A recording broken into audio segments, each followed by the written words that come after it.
We felt alone already, so we kind of felt ostracized. When you have a strong message, especially when you put it out on social media or you build something that has strength and a strong message, you have to realize quickly that you're a mirror. So when I come out and I say, comfort is a slow death, prefer pain, people are gonna cut that down because they're looking into a mirror and they're saying, wow, I'm really comfortable. He's like, I just want to let you know that you saved my life. From being overseas for a long time, I was in burn pits, the whole 9 yards. The VA put me on all these meds. I couldn't have sex. I was miserable, couldn't play with my kids, alcohol, drugs, and I felt so bad. And I'd have a gun in my mouth, like, I'm gonna kill myself, but I look up, my kids were there. And I saw your video with Nick K in Mel Chansey, and he's like, dude, I got on hormones. And within like 3 weeks, I felt amazing, life-changing. And he's like, and my wife's right here. Now we have this most amazing life. In 2017, when we founded Fuel Hunt, we had a crazy idea. We're like, we're gonna build the world's largest community of hard workers. And we're gonna put society back on track with those people, with a few. Everybody wants to eat, but few will hunt. Everybody wants the win, but they don't want the work. Everybody wants the results, but they don't want what's required for the result. So I got to meet this amazing man by accident at my event in South Carolina. And I was telling him a story before. I'm like, who the fuck is this guy that everybody knows here? And I didn't know who he was. And then I saw his shirt and I'm like, oh, wait a second. And then I'm like, now I'm like Googling, and then I'm like finding your face and like. Hopefully you found good stuff. No, I saw a picture of you. I'm like, oh, that's him. I'm like, oh my God, I have his shit. I own your clothing. Yep. And then he went up on a panel with Nick K at the event this year, my house in South Carolina, the military appreciation event. And then now you know why everyone knows who he is, because he's, you know, just an amazing man and someone who we should all pay close attention to, because I was super honored. So thank you, bro. Yeah, thank you. No, your generosity and your hospitality are unmatched, my friend. Dude. You know what I mean? And I think important. we met in the steak line, I think, at your house. And you were like, oh, I love your shit. I wear your shit. Like, you know, and I was like, I think I said the same thing to you. I was like, man, your hospitality, your generosity is unmatched. And like, I could see how you pour into people, and I could see how your energy attracts all the people that were there. And I left that weekend. I told you I was there kind of by accident. Tim from Good Works got me a ticket. I left that weekend with relationships, with bonds. Yeah. You know what I mean? It was really powerful. So thank you. Yeah. So before we get into the life of Joey over here, you know what the most impressive thing for me is about that weekend is that I've never been surrounded by so many alpha men in my life. Mm-hmm. That weekend really provides a lot of alpha men. I mean, you have not just the SF guys, not just the guys that were in the military, but just other men that weren't in the military, but that are men that are protectors, you know, providers, and they carry good beliefs. The morals are on point, and everybody gets along. Yeah. For sure. Which is wild, because as soon as you step outside of that little group and you get into the real world, everybody is like, it's like a Democrat and Republican these days. When I was a kid, you could sit down with a Democrat if you're a Republican. You could have a conversation. Yeah, and have a conversation. Now it's like, I want to kill you. Exactly. So, which is, you know, and now it kind of is the same way at that event. You know, a lot of people say, if I'm going to get it done, I'm going to get it done by myself, or it's not going to get done right. Well, dude, that's not the right mentality. Yeah, no. And from being around that group of people, it's just wild to me. Yeah. Yeah. You say alpha men, you know, that were there. I think that term, even nowadays, like, people interpret it differently. Where I saw a group of men, whether they were civilian or military, that all had a strong vision for their life and the lives of their family. And I saw a group of men, civilian or military, that had strong values, that believed in something. You know what I mean? And I think everybody there pretty much believed in the same values. But if there was a difference in values, men that could sit down, talk about it, hash it out, and come to a solution instead of scorched earth. You know what I mean? And you don't get that outside of rooms like that anymore. That's why those weekends are so important. Yeah, no, it's great too, because, you know, my favorite part is like, there's a lot of guys there that have been, you know, on deployments and haven't had time to teach their kid how to shoot a gun or a bow or even a pellet gun or train jujitsu with them. And for them being able to be there and having all those activities, I had 4 men walk up to me this past year and be like, dude, this place gave me the opportunity to let me, show my son how to shoot a firearm for the first time. Yep. And these guys are like active duty service members or even civilians that haven't done it and they've been wanting to, but it's such a controlled environment. And I mean, we have 350 people on a gun range and it's like clockwork. Like the guys that run that were just sick. So, I mean, I love seeing the kids that get to be around people with a vision, like you said. Maybe that alpha male word, I think, deters people. And I think you're right now that I say think it's loud. because of the way that they interpret it. You know what I mean? Yeah. Because of the way it's been bastardized in society. But yeah, vision and values. I saw a bunch of men with vision and values that weekend, and like I said, I was able to form a bond with some of them that I had just met. Yeah. You know, I didn't make it to the range because you had jujitsu mats. So Oh, yeah. You can't peel me off the mats. If the mats are there, that's where I am. You can't peel me off. Yeah, it's so hard because we have so much going on and we try to balance it as much as we can. But I mean, it's great for everybody. I mean, there's something new to do each year. We try to bring in a couple things, and this year the jiu-jitsu was pretty great. I guess you guys had a blast. Oh, we had an absolute blast. Except for the sand fleas, but that's all right. It's part of the. I mean, look, it's part of the outside the game, jiu-jitsu, part of the game. On the ocean in South Carolina. We'll bring sand fleas. Yeah. So, dude, I like to back up a little bit, and just get kind of like your come up story, where you came from, what childhood was like, and kind of how you navigated through the world and ended up kind of where you are today. Yeah, man. So I'm a born and bred Philadelphian. So I'm very proud to come from the city of Philadelphia. Philadelphia, do you know any Philadelphians outside of me? Yeah. Yeah. They're a special breed, man. Gritty and hardworking, you know. So yeah, I'm proud to come from the city of Philadelphia. I had a middle class upbringing. You know, my parents worked very hard to give my sister and I, you know, the upbringing that we had and provide us with opportunities for education and, you know, things like that. My parents did a really great job of instilling a strong work ethic in me. And they did it the best way possible. They did it by example, right? So no real words, you know what I mean? Like growing up, dinners were kind of quiet because my parents were both working 2 jobs each to put food on the table, you know what I mean? But my sister and I saw that example and that instilled that work ethic in me. So from a young age, I was a hard worker. They had me working early, you know what I mean? Like 11 years old, I'm working in the rectory, then I'm working in the church. Then I did a stint in a funeral home. Then I was a mover, stuffed envelopes, delivered flyers, manual labor, like you name it. Like I've just been working hard since a young age. My mom was a single mother for, you know, a part of my youth, lived with my grandparents. My dad... Well, I guess I don't have to tell my story after. It's identical, isn't it? my biological father wasn't around really in my life early on, and then by 13 was not around at all. Fortunately, my mom married, and a man stepped in to my life that taught me how to be a man and instilled, you know, in concert with my mother, instilled that work ethic again by example, not words. So yeah, man, I was a hustler. I was working, you know, 3rd grade. I was hustling the candy store. Like, you know, kids would give me dimes. You know what I mean? I'd go to the candy store, pick them up. Packs of gum like in like 4th grade and Zuka Joe, in Airheads. Yeah. Yep. When you could buy them for 5 cents and sell them for 15 cents. Exactly. I was doing the same thing. There's a candy store around the corner from my elementary school called Vogue's Candy Store, like old school. Like you go in, looked like a jewelry store, glass counters, but with all the candy laid out. And I would do the same thing. I'd collect the dimes from everybody the day before, go in, I'd take a couple pennies out of their dime, get them their candy, buy my own candy, bring it in, deliver it in the bags. Like, so I've always been, you know, a hard worker and a risk taker in my life. I did go to college. So I'm going to be 43 on Saturday. I was still in that generation where it was like, go to college, get a good job. You know what I mean? I tried to drop out of college when I was a sophomore. My mom, I was not too old for an ass whooping. My mom did not allow that, so I stayed with it, but graduated early.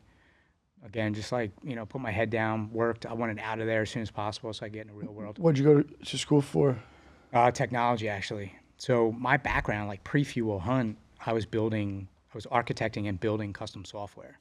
So I'm a programmer by trade, and I was doing that at the highest levels before Fuel Hunt. Like I walking mean, away that from that. has to help these days still. Oh yeah, yeah, yeah. Big help. It's not like you went to school for like underwater basket weaving Right. and like Right, because it was like an exactly. easy major. Exactly. Yeah, yeah. No, so when I was a high school senior, I actually started college.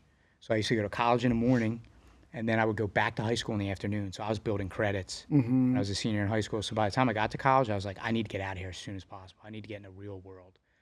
So that's what helped me finish in 3 years instead of 4 of my bachelor's. And then I went, corporate. I did the same thing when I was in college. When I was 19, I had a corporate job, corporate America. I used to go to school in the morning, then drive to the office, work, sleep on the CEO's couch, drive back to Philly, go to school again, rinse and repeat, rinse and repeat. So that was like, my late teens, early 20s. Like that's all I did. Wow. Work. Um, That's a little bit of a, background on me. no, it's Personally. great because I always think about this all the time, and I'll save my story for when I come on your podcast. But I seeing your parents do things versus having them do as I say, not as I do, that doesn't work in parenting. My mother was a teacher 38 years, and it was her school she taught. It was like a mile and a half from my house, and my father took off too when I was 15, gone, and my mother couldn't afford a car for like 2 years, and she would walk back and forth, wintertime or not, in the snow, freezing cold, to school at 5:30 in the morning, then back, then to her second job she'd walk, and then walk home, and I would just be like, fuck, I wish I could do something. Like, I wish I could do something. And it was brutal, but she was always smiling. She'd come through the door, then she'd put her bag down. Never one wink would she complain. She'd have food on the table, and we'd go to bed, and it would be the same thing 6 days a week. And for me, watching that, and I did manual labor. That's all I did. I cut grass. I ran machinery. I worked for the president of the Hells Angels, who would throw boulders at me if I didn't work hard enough. Yeah. Like, serious, this guy was, and you know how I hire people now? Yep. If you played team sports and did manual labor. Yep. In a restaurant counts, Yep. because that's brutal. Oh yeah. Front of the house or back of the house, brutal both areas. I'm the same way. It's amazing how many people that I'm close with now that have manual labor in their background. Like I worked on a moving truck for like 5 years. You know what I mean? It was one of the best times of my life, actually. You know what I mean? It was great. But yeah, it's crazy how many people have that in their background that I'm close with now. Yeah, and the fact is that you were so diversified, so young, with doing so many things. I was similar to that. I never bounced around from job to job, but I was interested in other things, so I did other things. And what I didn't realize, what I was getting from that is interaction with different types of people. Yep. How to serve different types of people. Yeah, exactly. Yeah. Like I tell people all the time, I say this on here too much, but I would rather hire a bag boy at a grocery store than the majority of kids coming out of a college right now, because the interaction with kids, with people and stuff. Yeah, there's no social interaction for a lot of them, which is terrible. You know what I mean? And then you got some other themes too, like entitlement and things like that. It's tough. But I'm the same way. I look at the resume and I'm like, okay, like when did you work with your hands? You know what I mean? When were you led by somebody working with your hands that was old school? Like, you know what I mean? Like, a guy that's 2 decades older than you that ate bacon, smoked cigarettes all day, and went to the sun. And there was no HR. There was no HR department. HR. Like, when did that happen on your resume? Because I need to see that part. Like, I want to hear about that part. It's a dying breed, and unfortunately, we can't recreate it because we'll lose our businesses. Like, there's so many times where I want to just really tighten somebody up in the office, but like you have to be really careful how you say what you say things. Now there's a few guys in the office that I know aren't tattletales, right? And before I used to train jits a lot, and I was pretty good, so I would just invite them to try jiu-jitsu first time, you know, and they'd be like, Matt Justice, why are you still cranking down at me? I've tapped 6 times. I don't know. You fucked up at work today. You know? I think there's I think there's a way to do it nowadays that's open and honest. And just straight away, like, you know what I mean? Like, you don't have to, maybe in the you don't have to raise your voice. Yeah, you don't have to raise your voice. You don't have to like be demeaning. Like, there's a way to do it, open and honest, to just say, look, like, this is who we are. This is why we're here. This is what we're about, and this is where we're headed. You got to fit in there. You got to get it. You got to want it. You got to be capable of it. If there's a problem with any of those 3 things, this ain't the place for you. Exactly. You know what I'm saying? It's not the place for you. Yeah, I was just talking to somebody. I just had to terminate somebody. And my never fun. And I was on the phone with Patrick, Casey Cattle Company, and he's kind of in a dilemma with a couple of people there, blah blah blah. And I'm like, dude, if you fire someone, you should be fucking. I mean, honestly, I get pumped up about it. And and he's like, well, why? I'm like, because if I'm firing you, you fucking deserve it, dude. Like, you deserve it, and it's teaching you a good lesson in life because I gave you multiple choices. I tried to see where you were short and what I could fill in. And if you just kept not listening and kept staying on your own agenda, it's time to move on. And whenever I sit down with the person, I say, listen, dude, I'm not firing you because you're a bad person. You're just not right here.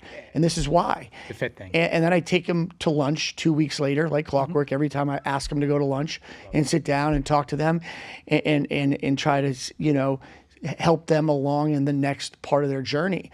But I'm not. It says a lot about you. Yeah, it says a lot about you. I mean, it's just the way it is. And I don't want someone walking around talking shit about me. I mean, you know, that's the bottom line. You know, I mean, you're not trying to hurt them. It's just not a good fit. You seem to me like you probably run on the 3-strike rule, probably, right? You get six strike rule. Yeah. Well, I mean, it's a lot easier to help people than just give up on them quick. And if you don't see the good in people, you'll have no one around you.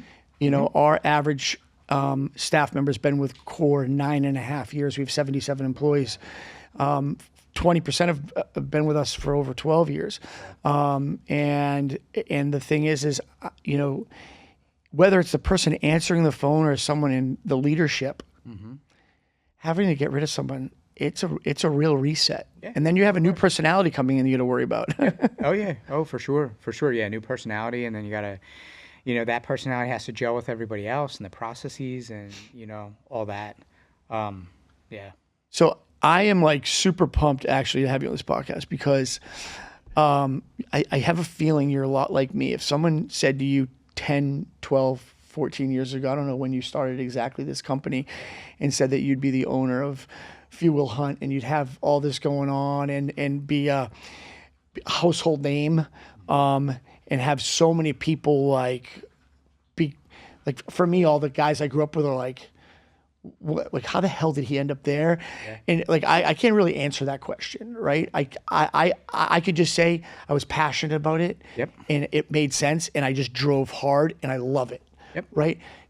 Tell us like a little bit about the origination, because I know the story and it's amazing, and the background of the company and kind of like the story that you told me about, like the image of the company and how it just kind of grew on you. Yeah, I mean, well, first thing, I wouldn't be able to answer the question either, because I would have never, if somebody said to me, oh, this is where you're going to be, and you're going to be the founder of an apparel company that's really not an apparel company, it's a community, and you're a counter movement in society, and you're impacting all these lives through t-shirts, I'd be like, nah, especially back when I was in tech.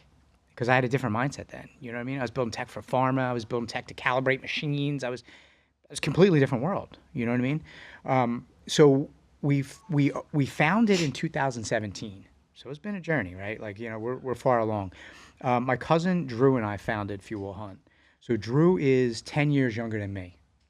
So for a straight year, 2016, 2017, we used to talk on the phone on our commutes to and from the office. He was about to cross some of the bridges in life and business that I had already crossed. So, you know, I was kind of paying it forward. You know, I had made, I made a lot of mistakes. You know what I mean? I'm sure you did too. Business, life, all sorts of shit.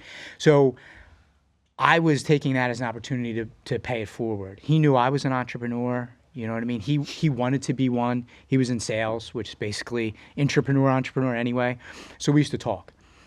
Two themes kept coming up on those conversations, right? One, people were more and more entitled to what they did not earn, right? Two, people were looking for more and more shortcuts on the way to their goals, dreams, aspirations. Those two themes kept coming up in every conversation we had. And we realized, we were like, society's changing and it's not changing for the better. And we're kind of aggravated about it. And we also feel alone, candidly. Like, we feel like we're the last of the hard workers. Like, we don't see many people that were like our uncles left in society coming up, or us. So in 2017, when we founded Fuel Hunt, we had a crazy idea. We're like, we're going to build the world's largest community of hard workers. That's what we're going to do. And we're going to put society back on track with those people, the few. So Apparel was never in the picture in the beginning. It was straight up community. Like, let's just get everybody together. We know that the way to affect change is, as we were talking about earlier, you're stronger together. Build your tribe, right? Build your tribe, build your community, and go at it together. And then you can go far. So from 2017 to 2019, that's all it was. Community, finding everybody, the few. And how did you do that? Primarily, so this is where Apparel comes, right? So, of course, we hit social media, right? Because we're going to find people nowadays. Now, we had people in our network that we had worked with in business and obviously in our social circles and stuff like that. But we hit Instagram and we started writing content to attract those people, to basically explain and confront the problem. Like, this is what's going on. We see entitlement. We see the victim mentality. We see shortcuts, right? We see the inability to sit down and have a conversation with somebody that doesn't share your views, all these things. And we started to pour into our people and say, like, this is what we're going to do about it. This is how we're going to show up in the world. These are the rules that we're going to live by to put society back on track and restore the dignity of hard work. That was our big mission. And it all started just by these Instagram blog. Yeah, that's it. Blog and Instagram. That's it. How fast did it grow once you started? By 2019, I would love to say that we just hit the internet and all of a sudden everybody came out of the woodwork and everything was lovely, but that's not how it works. Our first couple posts, it was crickets. We had the doubt. We had the fear. My own friends, some people in my social circle were making fun of me. Oh, Fuel Hunt, blah, blah. It's a big joke. So how'd you come up with that? Yeah, so good. Yeah, so when we were... Because the first T-shirt that I bought, I didn't know what you were going to... It said Hunt on it, so I bought the fucking thing. Exactly. So that's been like a superpower of ours and also like a point of education for people coming into the community and the brand. But, yeah. So on one of those conversations, Drew asked me the question. He said, are we the only two people left that believe in hard work? And I said, hey, man, it's like we say at my hunting cabin, everybody wants to eat, but few will hunt. Everybody wants the win, but they don't want the work. Everybody wants the results, but they don't want what's required for the results. Uh-huh. You know what I mean? Everybody wants to eat, but few will hunt was something that we would say at my cabin to celebrate the hunt, to celebrate the fact that we were self-reliant, that we were going to go into the woods and provide for ourselves and our families. You know what I mean? We were going to do the work. And when Drew heard it, he was like, all right. Like, wait a second, say that again to me. And he's like, I'm making a banner. Like, he made a banner. I went home, like, I put it on a T-shirt, not for sale, just so Drew and I could wear it. I can't wait to meet Drew. You know what I mean? That's good thinking. Yeah, yeah. So the full mantra became Few Will Hunt, and then those that joined our community became the few. And then that's kind of how it took off. So how many people challenged that perspective? I get as Core grows. Mm-hmm. I just dealt with it yesterday, and Cody doesn't mind me saying too. I mean, I haven't got a chance to call him back, but Mel Chancey, who you met at the event, yeah, amazing dude, right? Love that guy, man. He's a stud. Got a call from Cody yesterday, and this happens to me all the time, and sometimes it sucks, right?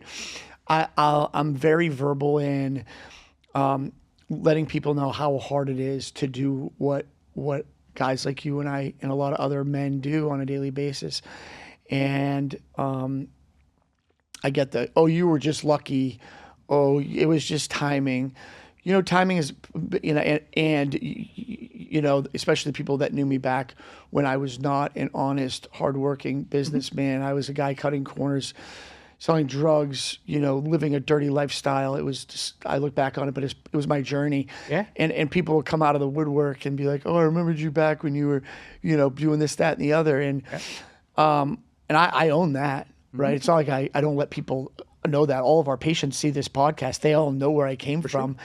And the reality of it is that people are, in my opinion, they're so scared to try to make that change. Yep. That they just want to be verbally abusive to others to make themselves feel good. Yep. And whenever I post something that I truly believe in, like you did, there's always those people challenging, that challenge you. It doesn't bother me. I'm just curious to see what the impact was on the overall community.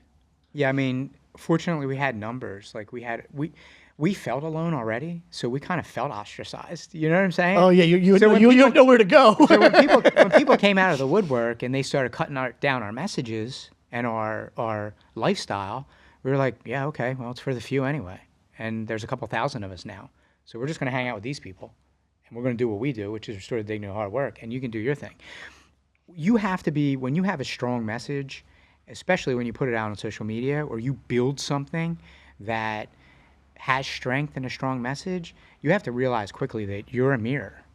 You're a mirror. So when I come out and I say, comfort is a slow death, prefer pain, people are going to cut that down because they're looking into a mirror and they're saying, wow, I'm really comfortable.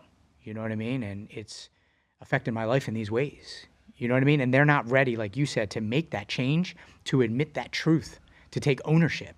So what comes out is what, I think is it's immature behavior. Everybody goes through it. Some people mature out of it. Some people get stuck in it. They cut you down. They want to bring you back down to their level. So can you say that one more time? Comfort is a... So the T that you have on behind you, comfort is a slow death, prefer pain, right? This is one of our and this isn't a product placement thing, it just happens. This is one of our very first messages, right? So in 2019, our community started screaming for apparel. That's how apparel came on the scene. They said, comfort is a slow death. I want to wear that on a t-shirt to the gym as a daily reminder of who I am trying to be and what I'm working towards. That's how apparel came on the scene for Fuel Hunt. So when that tee came out, it was one of our very first ones, wildly popular. I mean, we sold hundreds of thousands of those things since 2019. People cut it down. Oh, it's alpha, harden up, blah, blah, blah, blah. And I'm like, bro, like that. People were wearing that shirt for them, not for what other people would My point see. Exactly. And how egotistical to think that that person wearing that shirt is to tell you something. That person's wearing that shirt for them because they're on a mission. You know what I mean? It just so happens you take it a certain way because it's a mirror. And that person might have been, we were talking about bullying and stuff. Mm-hmm. That person might have been the guy who saw your post and was like, I need to make a change.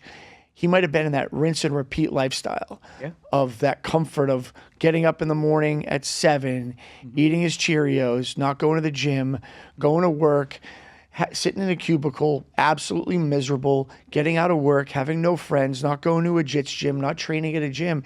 And all of a sudden you get this impact. And it's like my book ends every day. I do certain things in the morning and certain things at night before I go to bed. Mm-hmm. If I come out of that routine, dude, when I travel, I'm like, it's hard for me to stay in like the consistency. Yep. But I do things. I mean, I think about, like, I say things to myself like that when I talk to myself a lot. And to put on that t-shirt might be that reminder for that person to stay in line and continuously do better. That's exactly what it is. A Fuel Hunt t-shirt is that person's reminder to stay on the path, right? To recognize and respect the power of hard work in their life, but it's more importantly, it's a reminder that they're not alone. There's other people out there just like them. Hard chargers, you said you're vocal about how hard it is to do what we do. Hard chargers like us, Even though we know we're not, there are times where we feel alone. We do. We feel alone in the problems. We feel alone sometimes in the solutions. The t-shirt, the hoodie, it's a reminder that you aren't. You know where I feel the most alone is when I have a big win and I don't have anyone to share it with, Yeah. which that's why I've found business mentors that I can talk to about those things, Yeah. because, you know, it's important to celebrate those wins, and sometimes you can't celebrate them with your staff. Yeah. You know what I mean? You know how that goes. Yeah. And also there's a lot of times where you're in a hard spot and you can't, there's ways I've learned to have your staff mastermind and help you pivot and get out of bad places, but they can't really know how bad it is. Exactly. Like there's been some spots where COVID went through and then there were licensing issues and I got ahead of that. I knew it was going to happen. So I got licensed in 47 states, the whole 9 yards. But then on top of that, then they wanted to change regulations again on me after I did that. And Yeah. if I didn't pivot and do more things, I wouldn't be sitting here right now. And, you know, when it gets real bad or real good, you're kind of sitting alone. You are. And You feel that way, even though it's just perception. It is perception. You aren't, but that feeling comes back. Yeah. And that's the feeling that Drew and I felt when we were on that call, the birth fuel hunt, and that's the feeling we never want other hardworking people to feel. That's why, you know, Yeah. the apparel is so important. You know, and I have a lot of friends that own apparel companies now, you know what I mean? And some of them do trendy stuff, and like that's their thing. We just want to make on-trend stuff that, you know, look good, feel good type stuff. I'm cool with that. I don't knock anybody's hustle. But like fuel hunts is way deeper. Way, way, way, way deeper. And that's why we have the community that we have. So I get that. So you have a few different platforms through the company. There's like you guys do a newsletter, is that right? Yeah, so one of my favorite things to do is write emails to our community. So that's my thing. So I write our community like 4 times a week. Talk to us about like that message and why is it so therapeutic for you, and why do you feel like it impacts so many people? That's my social media is noisy, man. You know what I mean? And everybody's vying for attention. You know, it's And if you posted that, they'd shadow ban you. yeah, exactly. Listen, I love social media because it's brought the few together. But my conduit, my personal conduit to the community is through email. I love to write. I love to tell stories from my life that help the community understand who I am, that I'm just like them. You know, I'm in the same spot, or I was in the same spot that they're in. And I won't say teach. I like to say, hey, look, I failed a lot, and here's what I learned. You know what I'm saying? Like, learn from my failures, because 9 out of 10 times I learned the hard way. Like, that's the type of guy I am. So, Tell me about it. so if I can save them from learning the hard way, and, you know, give them some of my failures and my wins and kind of everything in between, I think that I'm doing right by them and serving them. So, and then on top of that, so you have the email that goes out to the people that are that are part of your what do you call it, a coaching group? Like how like explain that. Like, so if I'm a guy that wants to be involved more in your community, what does that look like for me? Yeah, so we do have a private community, Fuel Hunt Rise, which is a gated platform where you can join. But I say, like, to join the Fuel Hunt community, to be one of the few, just hop on the email list. You know what I mean? Like, and we will pour into you. You know what I mean? I will share my failures. I will share my wins. I will help you on whatever journey you're on. You know what I mean? To get where you want to go through the vehicle of hard work. You know, and 9 times out of 10, when people join our community, sometimes they'll come and, you know, they love the content that I put out over email. They'll buy a t-shirt. Yeah. Because they realize, Yeah, of they course. realize, they're like, okay, now this is my battle flag. Like, I came for the knowledge, the wisdom, the lessons, but now I realize that I'm part of something bigger. Again, if you can help them understand that, like, they have their goals, but now their goals are nestled inside our big goal, the whole Fuel Hunt community, of restoring the dignity of hard work, bringing hard work back to the rank and respect it deserves, that it once had. Then they'll say, I'm repping the few. So what are some of the most amazing things that you've seen from the community? Oh my gosh. As far as like human impact? Yeah, dude. Oh my gosh. Like, just give us a couple. Oh man. I get emotional sometimes when I talk about them. I mean, you have, your amazing health transformation, weight loss stories, beat cancer. Every day I read The Rules of the Few on my journey, losing weight, beating cancer. A lot of people that we've indirectly played a role in helping them get into recovery. You know what I mean? By taking control, the themes and the rules of the few that we our messaging that we put out there, help them realize that they need to take ownership in their life, and then making that decision to go into recovery. We've had marriages, right? So people that have met through Fuel Hunt in the community that have gotten married. It's men and women. Yeah, men and women. And then we have, our really super crazy stories like, hey guys, it's, Monday and I loaded a 38 and I put it in my dresser drawer for Saturday. And that was going to be the end of it. I was going to use the 38 on Saturday. On Thursday, I saw that Monday through Thursday, you showed up for me. You sent me an email every day. You posted on social media. I read the messages. It snapped me out of it. I went and got help before I went back in that drawer. And it's crazy. You asked earlier, like, 14 years ago, if somebody asked you, you'd be here doing this thing, never in a million years would I thought of that. Yeah, it's so crazy. I tell this story too. Every time, dude, it brings tears to my eyes because my first event I did was in South Carolina. It wasn't at my house. It was in Columbia, South Carolina, and I did it there because a guy named Dave Cosnati. I don't know if you know who he is. He's super impactful. And he was a Beret 20th group, then went to the agency. Now it's like super successful. But he had a huge group of guys, Fort Bragg's right there. So I wanted to have a new community come around. Sure. And I'm about to go on stage. There's about 400 people there.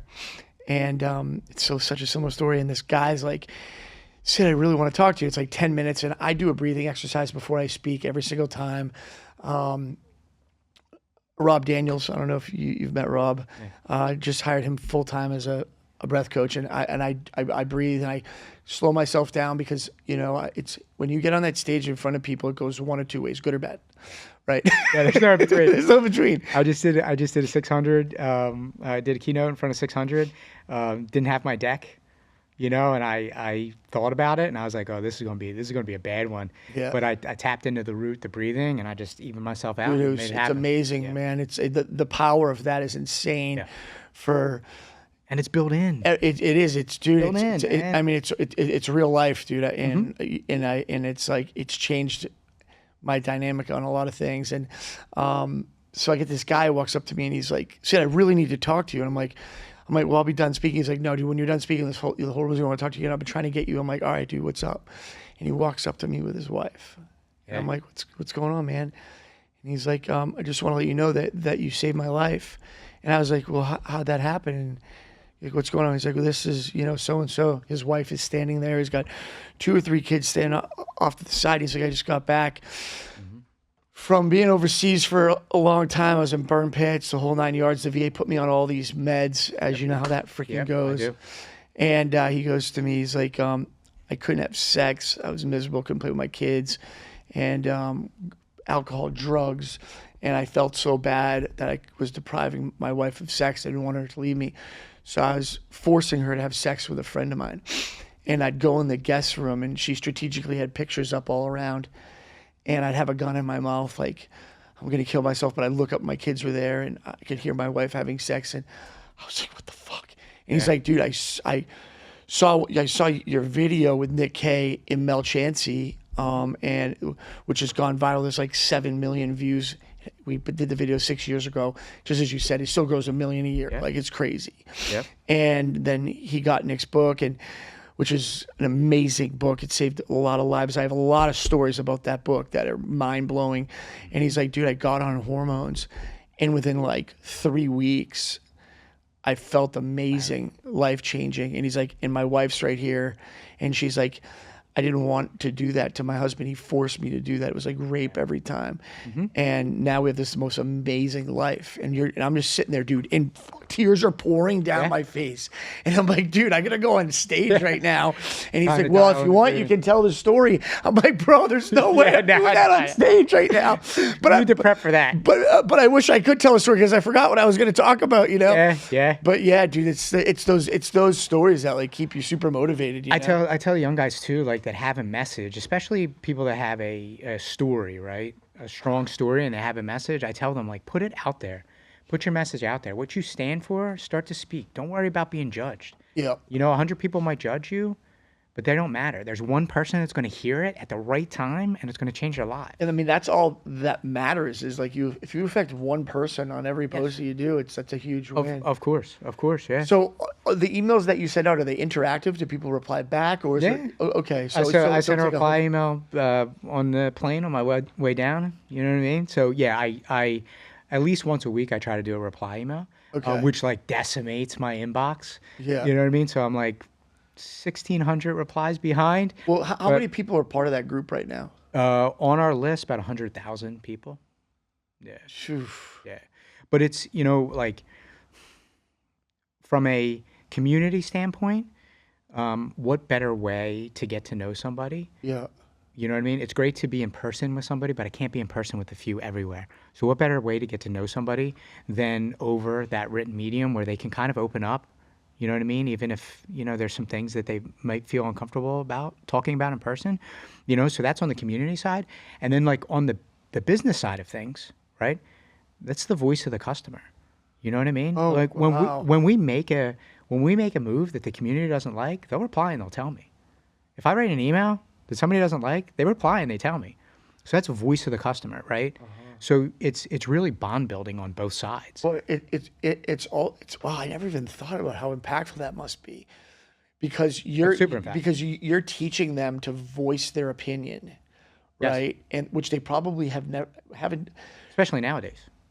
Yeah. Yeah, that's amazing. I mean, just think about how there's people that don't have that ability. There's so many people out there that don't have the ability to like voice how they feel, and you're opening up that ability, Yep. which is amazing. There are replies I get sometimes. I've never told anybody this. Joey, I have no idea who you are. I love You Will Hunt. I got a couple T-shirts. Yeah. I love what you guys stand for. I'll probably never meet you, but guess what? I've never told anybody this, and they bare their soul.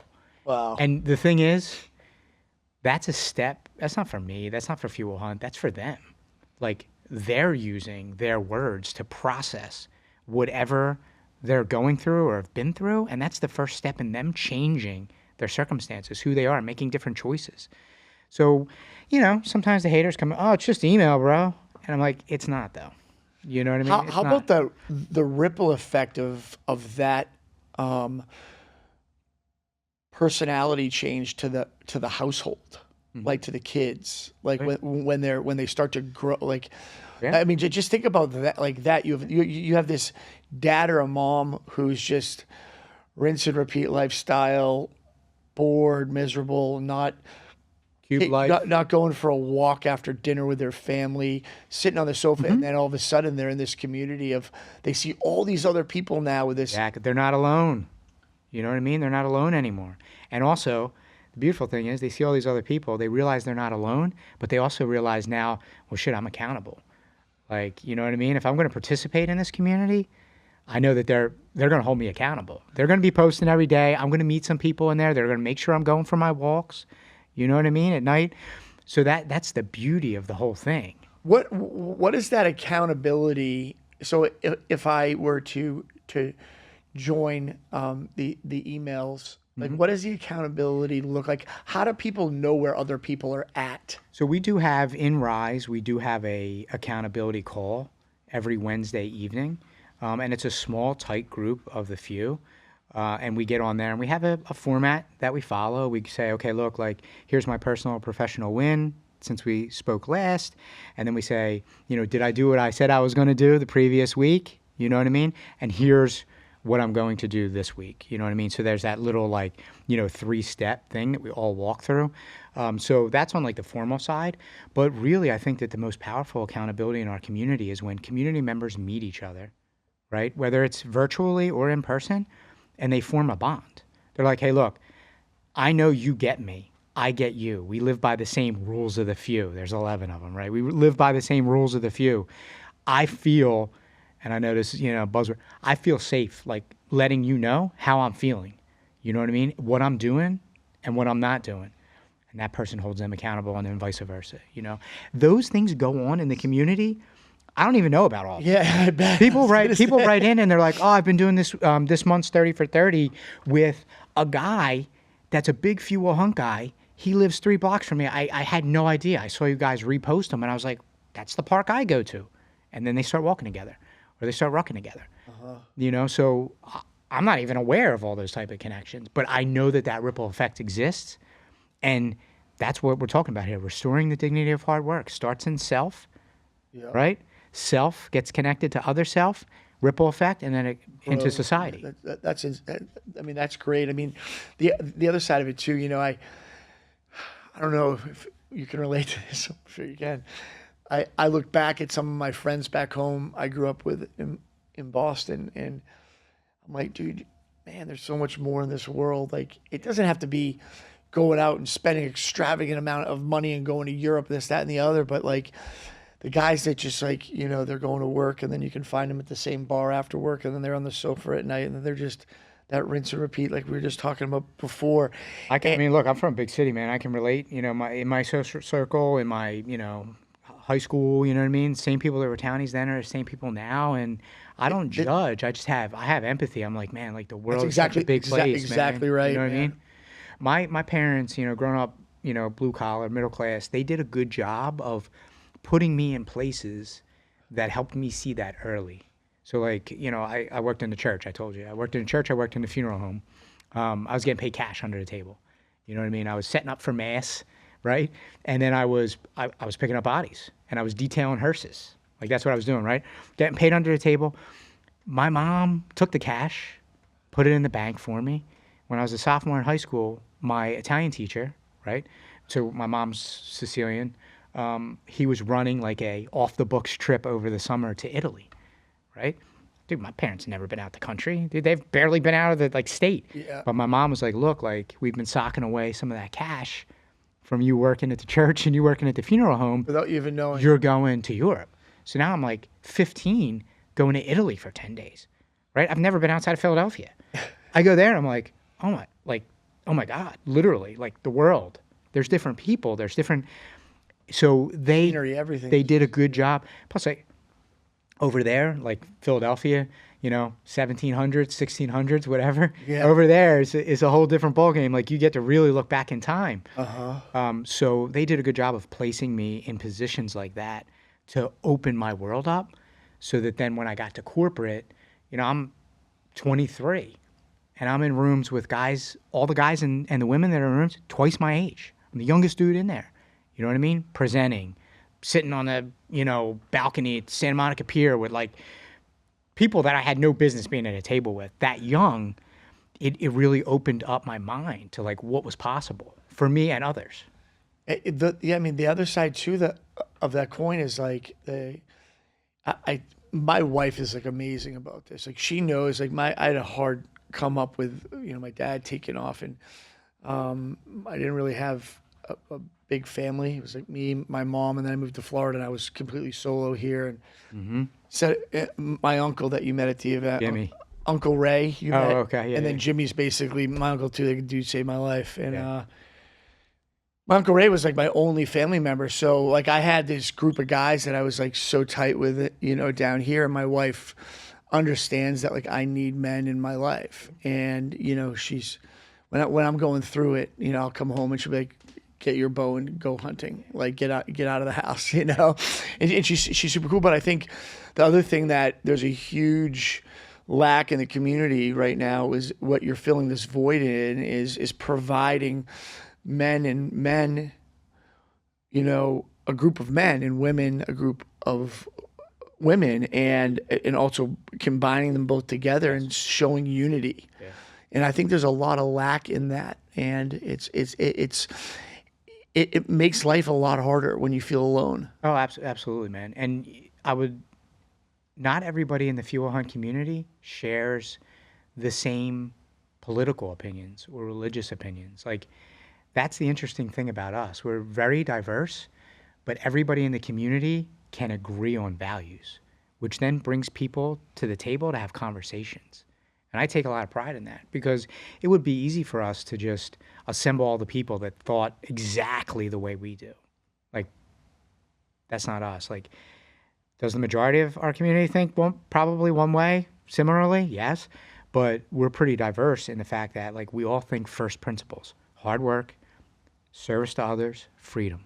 The people in our community, the few, they believe in those three things. Despite whatever else they believe in above those principles they believe in. So not only are they not feeling alone, but they're also sometimes feeling like, in a world that's very divisive, that there's hope. Yeah. Well, You know I what I mean, mean? it's beautiful too because, to have people that are from different political views and, different beliefs and, whatever their higher power is. And, Exactly. and my hat's off to the percentage that isn't the high percentage of the people that are in the direction that, everyone could probably figure out from this podcast. Yeah. Right. Yeah. My hat's off to those Yeah. people because, man, that means that they're open-minded Yeah. and they're not getting scrutinized for being there, which is also a huge thing. Exactly. Too, it's a discussion. It's not an argument. Yep. And Yep. you're not trying to persuade people in either direction. Yep. You're just educating and making people understand how you feel. And that's the hard part right now about social media. If you look at it, right, it's people with one way, it's this way or the highway. Yes. Eh, Yeah. Yeah. Drew, we're coming off a, tough entrepreneurial season. We climbed the mountain. We're back, baby. But, he's saying it often to me. He's like, man, the more time that passes, the more I realize that there's some truth in every position. There's not one absolute truth, one silver bullet. You know what I mean? Like, there's a little bit of truth in every position. You know what I mean? There's not just one way. There's one way for you. There's one way for me, maybe, but our way might not be their way. It's what works for you. Yeah. And if you're not open to hearing other points of view, I just feel like there's no growth. Oh, none. Zero. And I mean, I think if I had to analyze this amazing organization you've put together, I think the biggest takeaway is growth. Yeah. Oh, for sure. Yeah, I for think sure. it's because you're basically going to people and saying, like, here are our principles. Yep. You might not understand them all, but by being a part of this, you're going to understand them. Yep. And maybe you take 9 of these principles out of the 11 and grow, and then those other 3 or 4 grow on you. Yeah, they don't all hit you at once. Like, some people that are, like I said, hard chargers like us, who have our mindset, they read them and they're like, yep, got it. Like, roger that.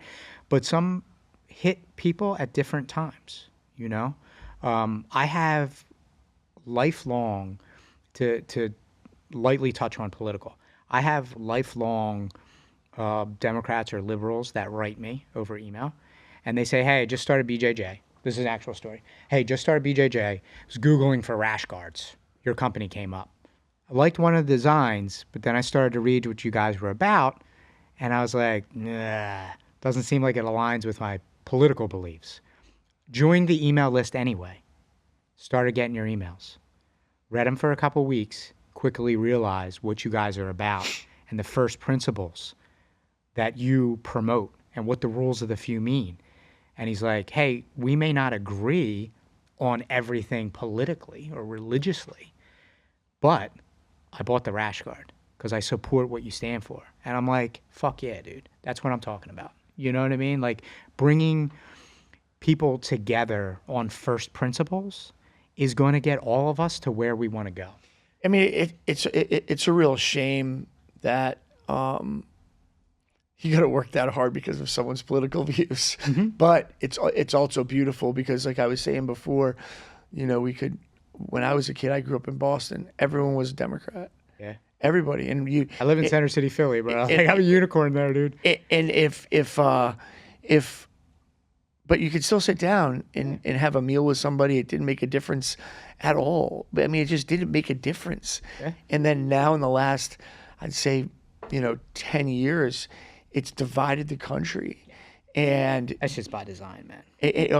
for sure. It's by design. I mean, we don't have to go down that road. Yeah, It's no, by design, you know what I we mean? don't. But like the hard thing for me is like when somebody meets me, it's very obvious, where I stand, and I put the effort into the conversation now of Yeah. like, hey, dude, we put our pants on the same, bro.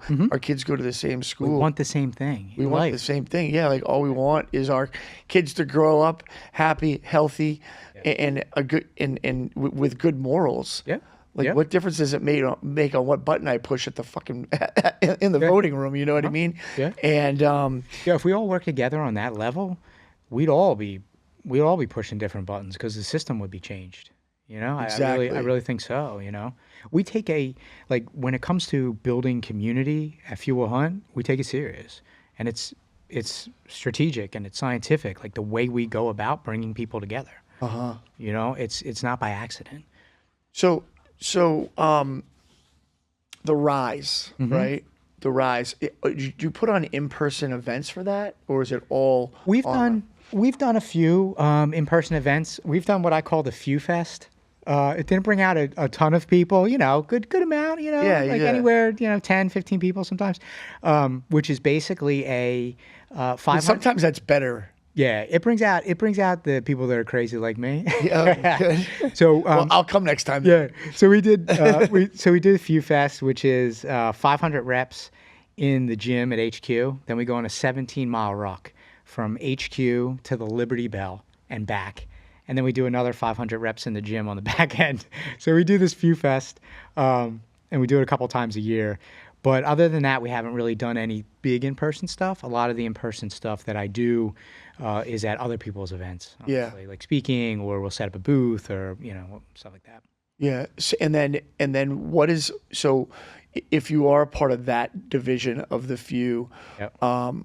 You said before, but there's 1 or 2 monthly or weekly meetings. Yeah, so we do a monthly social. Okay. And it's over Zoom, so it's a little, I prefer in person, but we do what we have Hard to when do. you're a nationwide company. Exactly, yeah.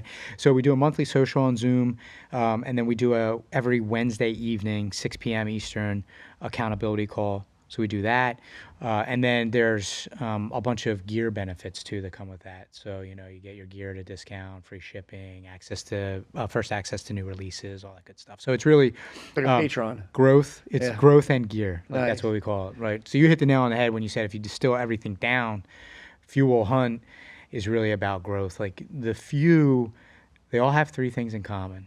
They have growth mindsets. They've gone through some shit in life, and they're in the gym, whether it's strength, jiu-jitsu, whatever. When did you start jits? I started going on 4 years ago. So I started at 39, which was an interesting go. Like I've powerlifted, I've done endurance stuff, cycling. Jiu-jitsu was brand new. My first day, super embarrassing story. Oh, I get the same one. My first day, I had my gi pants on backwards. Oh my God, I didn't do that. So that's how new it was to me. You know what I mean? But the gang at Martinez took me under their wing, and I'm the type of guy I'm a problem solver.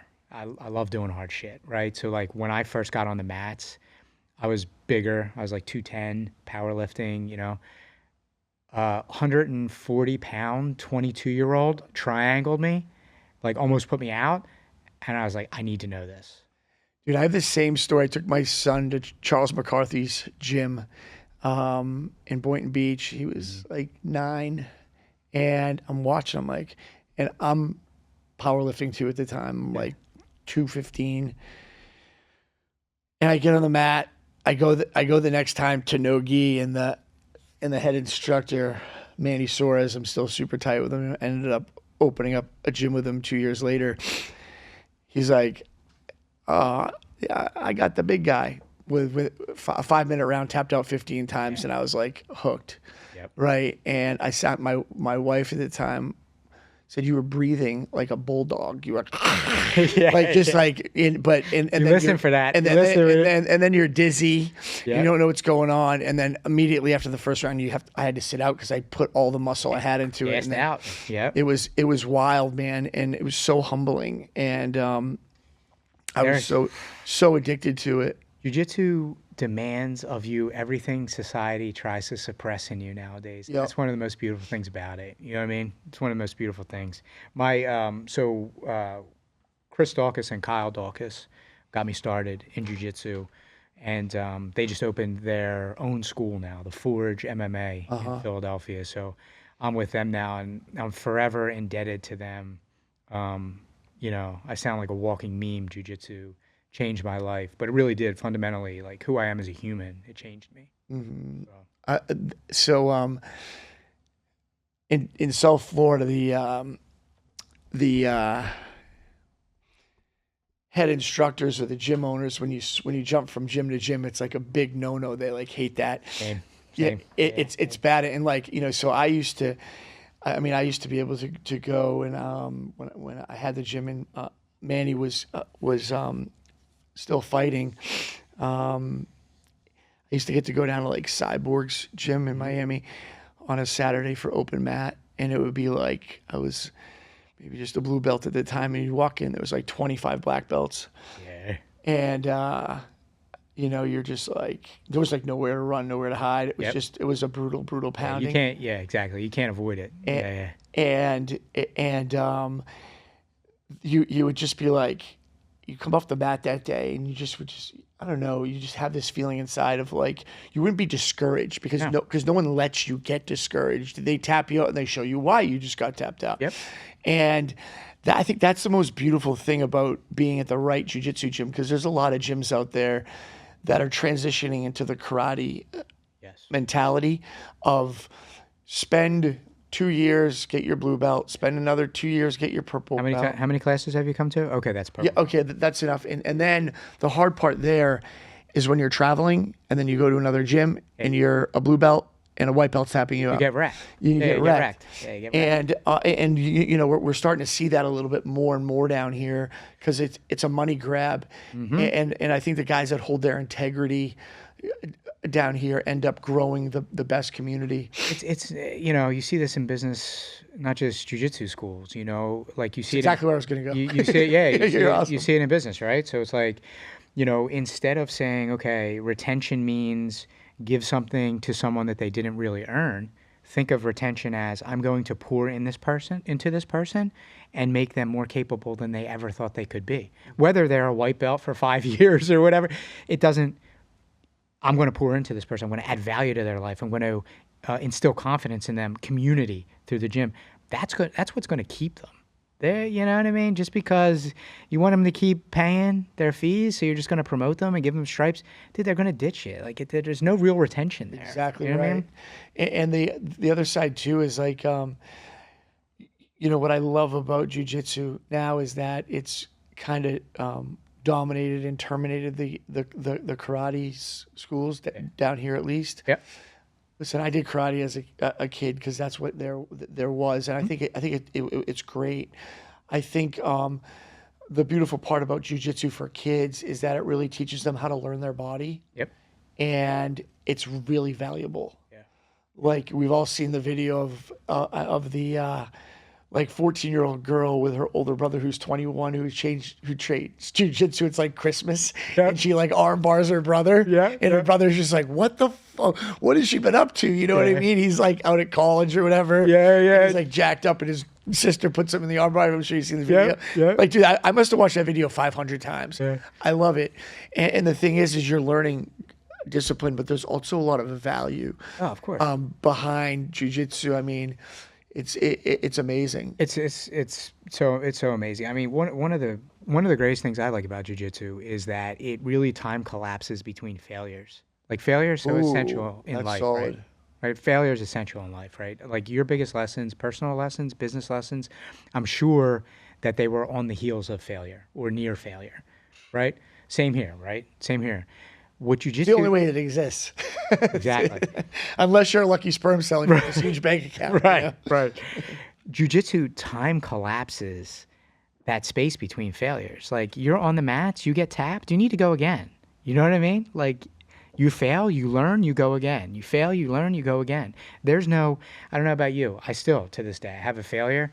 Man, it hits me. It hits me for a couple hours. Maybe it hits me for a couple days. I know people that it's hit for a couple years. Jiu-jitsu does not allow that. You fail and you fail by the worst means possible. You get put out. You know what I mean? On the mat, you see stars. You have to get right back to it. It's time to slap bump again and go at it. Yep. And apply what you've learned. So a time collapses that space between failures. Which helps you grow in business tremendously. Oh yeah, business, life, relationships, everything. Yeah, I mean, I mean, all of my staff. I have a ex-pro hockey player. You'll meet all these guys today. Yeah. I have a Dutch kickboxer. I have a former Green Beret, and then 2 black belts.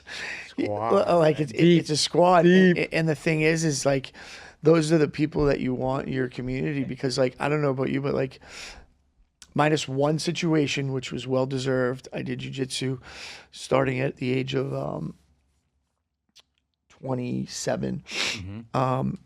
Never got in a fight again after that. I mean, it just because it's just like you just don't carry yourself the same way. You just and it happens immediately. It does. Because that humility is real. You see the memes like, you know, online or whatever. It's like, oh, you know, I'm a blue belt or I'm like a 4-stripe white belt. Like, don't mess with me, whatever. But there's some truth in that. Like people, they change. You know what I mean? Like when I was in my 20s, my early 20s, I was running amok, dude. I was drinking a 5th of Jack a night, fighting at the bar, like just dumb shit. I look back on that now and I'm like, dude, I'm embarrassed. I'm like, I met the wrong dude on the wrong night. I might not even be here. Exactly. I knew nothing. I was not dangerous at all. And I'm not saying I'm dangerous now. I'm just saying like I was not dangerous at all, and I was doing a bunch of dumb shit. Jiu-jitsu like opened my eyes immediately. That first class, I was like, oh, God. Yeah. You know what I mean? I'm like, I'm helpless. Yeah, exactly. I got to tighten up. Yeah, I got to witness a super high level dude that fights professionally, absolutely destroy 3 dudes in a parking lot that were over 200 pounds. He's like 155, and he's like, dude, just go sit in that car over there. I got this handled. And the guy was picking on somebody, a female, and just wrecked these 3 guys. And I was like, oh wow. That would have been really bad. Yeah. And the thing is that like I think the more people, especially the people that are like bullies, like and their parents know it, like throw them in a jiu-jitsu class, like they will no longer bully. Their mentality will completely flip. It works for the bullies and the bullied. The bullied, exactly. It works for both. And if they're in the right school with the right leadership, it brings them together. It's beautiful. It's amazing. It's amazing. So it's funny, like our story's like so similar, right? And you know, I hit a spot where I turned 35 and I had competing, had someone in a gi choke in the open, wouldn't tap it. I bared down. As soon as I let go, my bicep tore. When he fell asleep, my bicep tore, sat there. Healed back up next tournament, tore this shoulder. Yeah. It was just like nonstop. And then I, decided that I wasn't good. I would like to compete. So then I got into crit racing and cycling. Yeah. And I did that excessively, 300 miles a week for like another 5 years. You're way over my threshold of miles. But I was running, 100-mile rides. Yeah, exactly. 60, 80, 100-mile rides. And I think there's a lot of suffer. The bike can provide a lot of suffer. I had some pretty bad wrecks. Took a crank arm out of my bicep right here. Had a whole pack drive over me. That was brutal.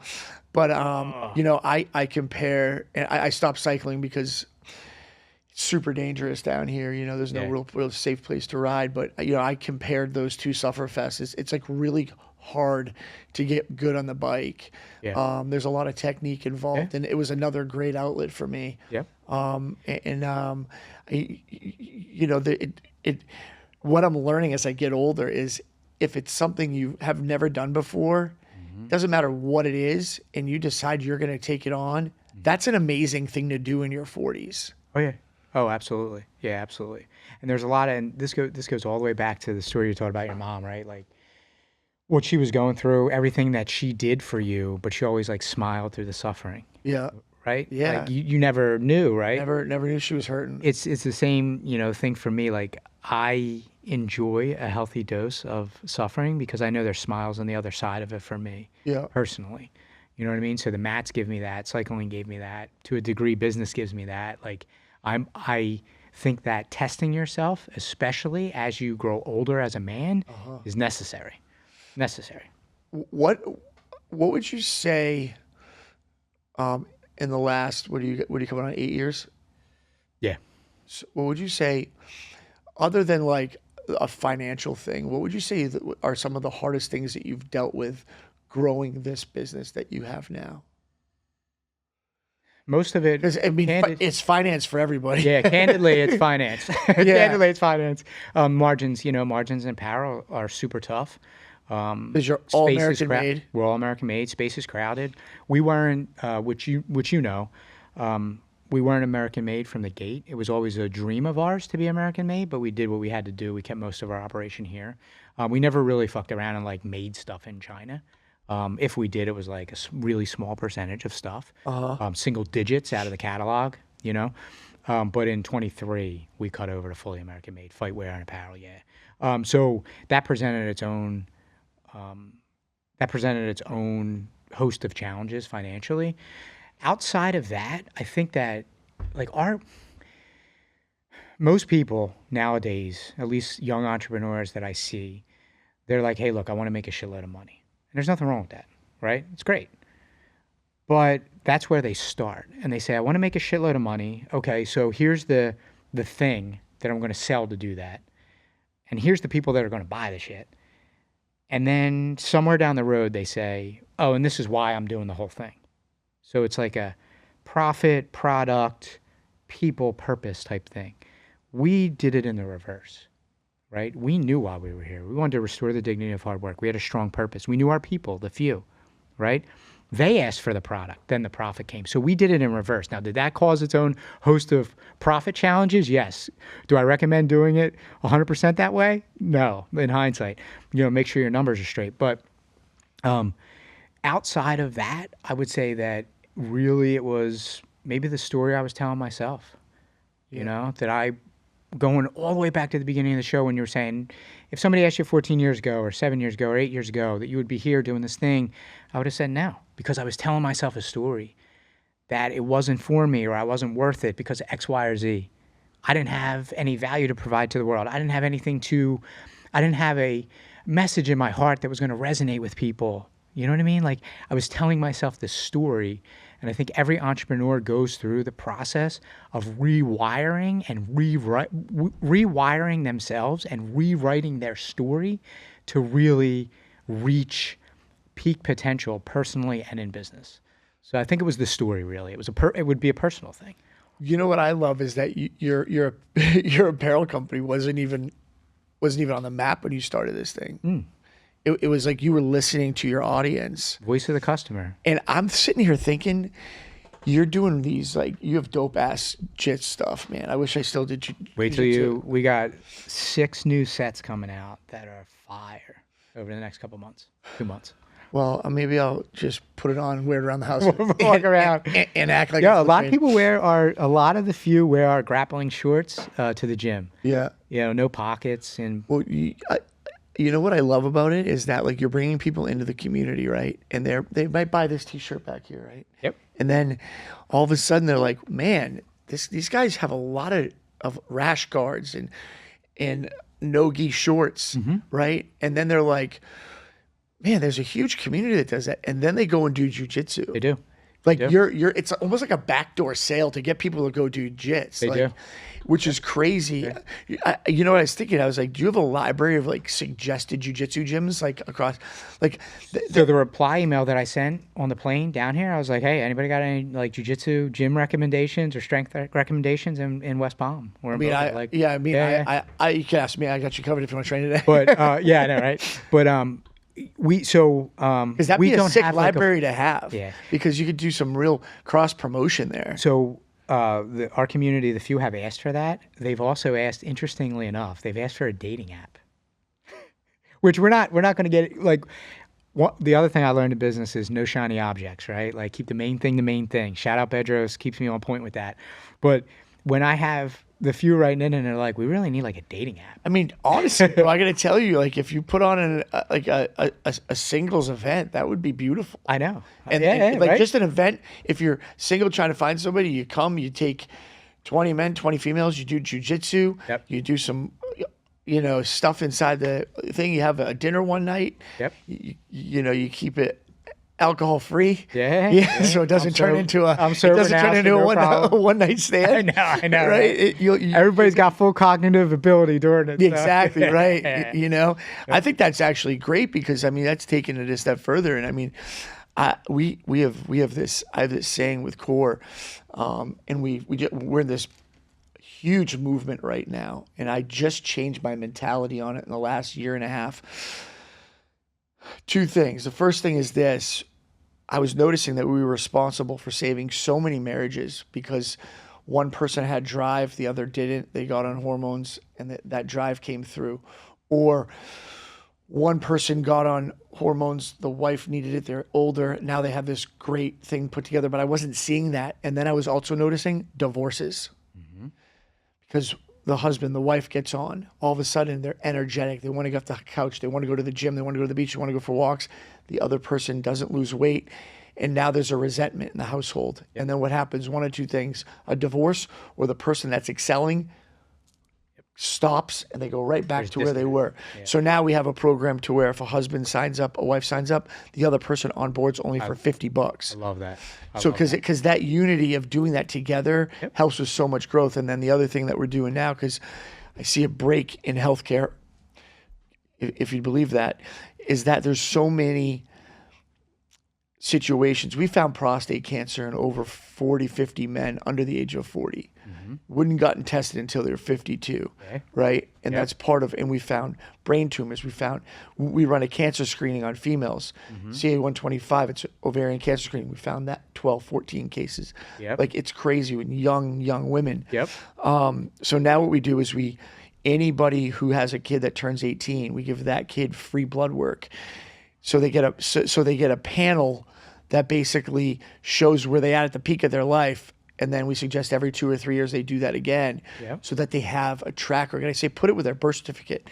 And like Absolutely. It's the small plays like that you're teaching your kid about health really young. Yep. Oh, absolutely. Absolutely. And what's the OG, Peter Drucker. I don't know if you're a Peter Drucker fan, but what's measured improves. Yep. You know what I mean? So you're building that record of what health should look like or did look like when you were at your healthiest or your peak. You know what I mean? And you're going to measure that now for the rest of your life. Yeah. The cool part is like, I've been on TRT for almost 20 years now. I abused a lot of anabolics when I was young. And the way that I got in this business was I was like in bad shape. I was miserable. I was depressed. I was in my late 20s and I went and saw a doctor down here, Dr. Triani, and he's like, all right, does my blood work. Didn't know what was going on. It wasn't a huge education. And he's like, okay, that's going to be X amount of money. I paid him the money. Mm-hmm. He's like, you're going to get these meds delivered to your house. Call us if you have any questions. And fucking testosterone showed up to my door. I was like, this is legal? Yeah. This, and he's like, yeah. And we went through the process and I felt amazing after. And then I met some other people that made it, brought to my attention that it's going to be really hard right now, but it's going to be really, really, really a good play if you could weather the storm. This is 17 years ago almost. Yeah.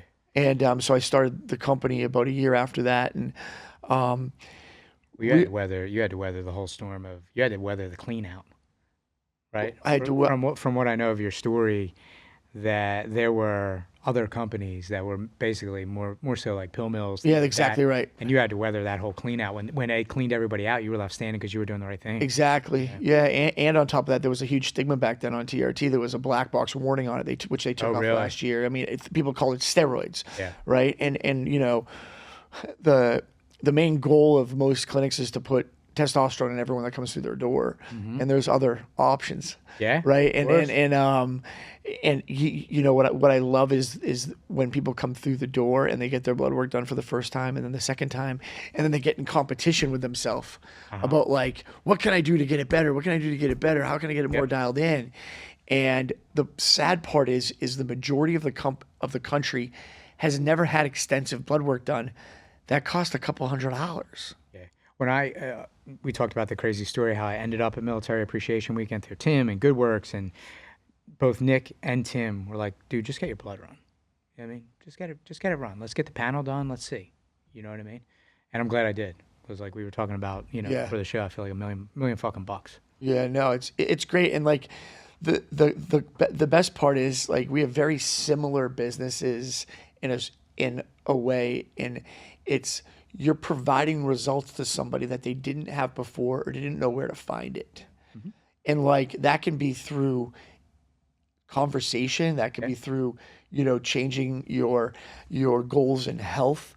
It can be through so many different things. And if you're in a place that you're providing a better lifestyle for somebody, especially where the world is right now, my hat's off to you, because it's a hard place to be. Oh, it is. It is. Right? It is. Yeah, it is. So what are the big goals for the company now? Yeah. Like I tell people when they come to me, they're opening up a business. You're gonna find this funny.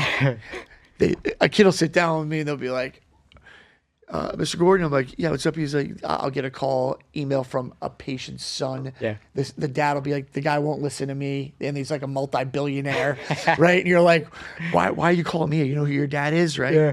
And I just entered It's different from somebody else. I just entered that zone with my son after him being in business by himself for 6 years.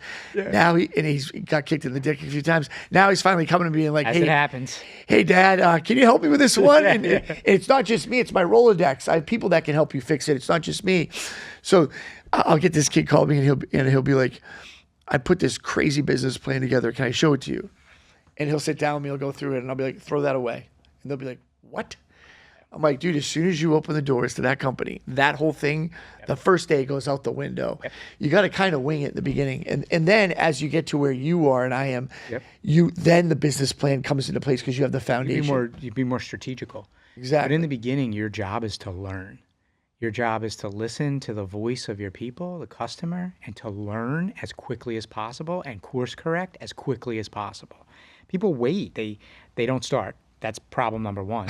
And then problem number two is if they do start, they think that they can, and I'm a big planner. One of the rules of the few, rule number 8, plan your day, right? You got to plan your day. I'm a big planner, but the second thing that they do is they have this well laid out plan, and like literally day 2, they get kicked in the teeth. Yep.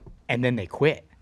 Because they're like, oh, I don't have what it takes. Like, plan failed, I don't have what it takes. It's like, no, like, this is the game. It's a pivot. The game, yes, the game is course correction and learning as fast as possible. Yeah. The people that excel, the brands that excel, they're just learning quicker than other brands, at least in my opinion. You know what I mean? Yeah, so my take on that, too, is, why I tell everyone it's going to take you like 8-10 years, because when those... And then the growth happens. My 3 stages of business are the, oh, shit, is this going to work? Right? You're like, oh my gosh, is this going to work? Because I have everything in my life into it, and I have kids I need to feed, and a wife that, I want to take care of and give her all that I possibly can. You signed up, you committed to that. Exactly. And then stage 2 is, wow, this is working. My bills are being paid. I don't have attrition because I can afford to pay my people a little bit more than they deserve, and they know I'm grateful for them, and they want to please me. They don't fear me, right? And then stage number 3 is that educational phase you get into, to where you don't even have to worry about like everything bad happening, because you have that base, and now you don't have to be a car salesman anymore. You can be like a real educator. Yeah. And what I do now, which is the most amazing thing I never thought I'd be able to do, is forget about my money and worry about my staff's money. Yeah, I love worry that. about making that like I work for them. Yeah, I love like that. my job is to find out how I can make them more efficient increase their bandwidth, like all those types of things. And like Pouring into them. Exactly. Yeah. So that's my focus on a daily basis. But that doesn't happen right away. No. And so like for me, once you have that Rolodex of people that believe in your product and help you, like then the magic starts to happen. So that original business plan can exist because it's going to go wrong. Like you can have an idea of what you want to do, but do you have the balls to suffer through the misery over and over again? Head in hands every night, not sleeping. Some days feeling like you don't want to eat. Like it's brutal, man. It is fucking brutal. Those 3 stages you described, I love them. That third stage, like you don't get to that stage where you are an educator and pouring into your people if you don't go through the 2 first shit stages. Yeah, exactly. And then, like those 2 stages, those first 2, it's kind of like a revolving cycle for a little while, and then you kind of break free. The old shit still gets thrown in every once in a while. You know what I mean? It gets thrown in, but yeah, you don't learn that wisdom and those lessons. You know what I mean? And there's a lot of people that are, and I think this is why sometimes business and entrepreneurship gets a bad name because they get to that third stage, and they're still concerned about themselves and their money. That's exactly right. And that's how business gets a bad name. That's how, the CEO, he steps on people. He stepped on people to get to where he is. Because people don't get to that third stage and say, okay, now it's my time to give back and essentially help people make more of what they want for themselves, whether it's money, meaning, impact, whatever. Now it's my job because I did it. I lived through the shit, made it out the other side. Now it's my job to pour back in, I mean, that's awesome that you say that. I went through like a really hard time about 2 years ago. And I'm the guy that like, if I see a problem in somebody and I can tell someone really needs help, like I'm all in if you're a stranger or not. But if you're like coming to me to solve it myself, you don't steal problems. It's not. I'm not doing that anymore. I did that for a while. And it's a crash and burn. But I love it when someone comes to me and they're like, "Hey Sid, I know you have this answer. Would you mind helping me?" And I hate it when people don't do that. Right? Because that also has 2 people form a bond getting through a problem together and they grow. And so I went through this bad situation, dude. And it was one of the worst things that's happened to me in business. And I became angry and I didn't trust anybody and I treated my staff like shit. And I ended up getting through it quick because I knew it was a problem talking to my business mentor. And he's like, "Hey, Sid, you have 2 choices. You could be a shrewd businessman, make a shitload of money, and everyone fears you and doesn't want to come to you with anything, and you're going to recycle through staff all the time because no one's ever comfortable in their seat. Or you can be the guy that opens up your heart and helps people." And the difference between those 2 people is when you're dying, this guy's dying alone. And when you're dying in stage number 2, there's a lot of love around you because people remember what you did. Want when you go. And that legacy's huge. And a lot of times you help people for selfish reasons that you don't even realize. And I'm a problem solver too. I love it when it's not even my problem. I like to just talk through shit that's like a nightmare. I don't know. You'd really. I'm the same. I'm the same. I'm like that has nothing to do. I love a good problem. I love a good problem. But yeah, I like it way better when it's not mine. Ain't that the truth? That's the truth. Ain't that the truth? So, what are the biggest goals, as I was saying, for the company? Yeah, we're going narrow and deep now. Over the past couple of years, we've done a lot of different things, but now we understand exactly what we should be doing. We should be growing the few. We have a big, hairy, audacious goal to serve 1 million hard workers, and that was a 10-year goal, and we've only got a couple of years left on it. So when we say serve hard workers, we mean bring them into the community, pour into them like we were talking about. Come join the email list, you know what I mean? Let us pour into you and help you live the rules of the few because we know they're going to change your life. And we know that you also want to rep the few while you're doing it. So, our focus is really there. Jiu-jitsu and combat sports weren't on the radar in the very beginning. Like when we first started doing apparel, it was all streetwear. Because of our community, there were fighters and practitioners in our community, and that's how we got into jiu-jitsu. And we're looking now to really strengthen our foothold in combat sports and jiu-jitsu. We have a really exciting announcement coming in the next month or two, probably the biggest name in professional grappling right now is joining Fuel Hunt as an equity partner. Okay, so I won't blow that up for everybody because Yeah. I probably know who that is. Yeah, yeah.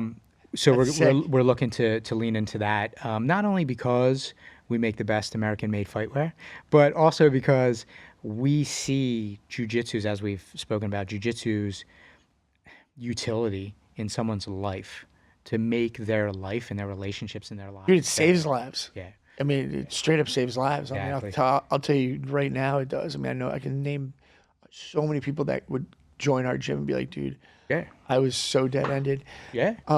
So though, so we're looking to deepen that foothold, and we're looking to continue our commitment to American-made manufacturing. And right now we're doing streetwear, we're doing fightwear, but we've got some other things in the works Nice. that we want to do. Again, keeping it narrow and deep, really focusing on our zone of genius. But there are products that we want to bring to market for our people. So yeah, focusing on that American-made ethos and supply chain. Yeah, so I have one quick kind of story question for you. So I flew to Boston the other day, and this happened to me a couple of times, and we have a huge footprint there. And I'm on the plane, I sit down, and I'm a member at a private shooting club here where I shoot every Thursday, and either do CQB or a move and shoot. And just so happens the owner sits down beside me of the place. He's a good buddy of mine. And we're talking the whole way up. And then I get up to get off the plane, and I have this exact T-shirt on. And I turn around, and this wife says to the husband, I told you so. And then I hear my name. And I turn around the plane. They're like, do you have a podcast? I'm like, yeah, I'm Jewel and Core Medical. I said, yeah. Oh my God, you changed my husband's life. And dude, I had that happen flying up and back to Boston. There was someone on the plane. Amazing, right? That knew. So, dude, you came to mind. Yeah. And I was like, you know what? I met the guy from my event from Fuel Hunt, and I was like, dude, I rep your gear. Like, oh my God. Yeah. And it's so amazing how impactful like a T-shirt can be. And, like, does that happen to you a lot? It's starting to happen to me more. Now I will say that it's starting to happen more, but I'll also have the opposite, right? Where like I'll have something on, right? And they'll come up to me and they're like, man, I love that. I love that shirt. I'm like, oh, thanks, man. I'll be like, I love Fuel Hunt stuff. I got like everything, absolutely everything they've ever made, even before they were American made. I got all their stuff. They're great, aren't they? And I'm like, yeah, they're great. They have no idea who I am. So it's cool because I get like, both sides. Yeah, that's great. I've said it since day one. It's more than fabric. There's an energy in the T-shirts specifically that we put out. There's an energy, like the passion that we have for our mission and our people makes it into those threads. Yeah. And when people wear it, they feel it. You know what I mean? They can feel it. And it's amazing. I call it seeing eagles in the wild, right? So if I'm driving, where was I? My uncle was in Rhode Island.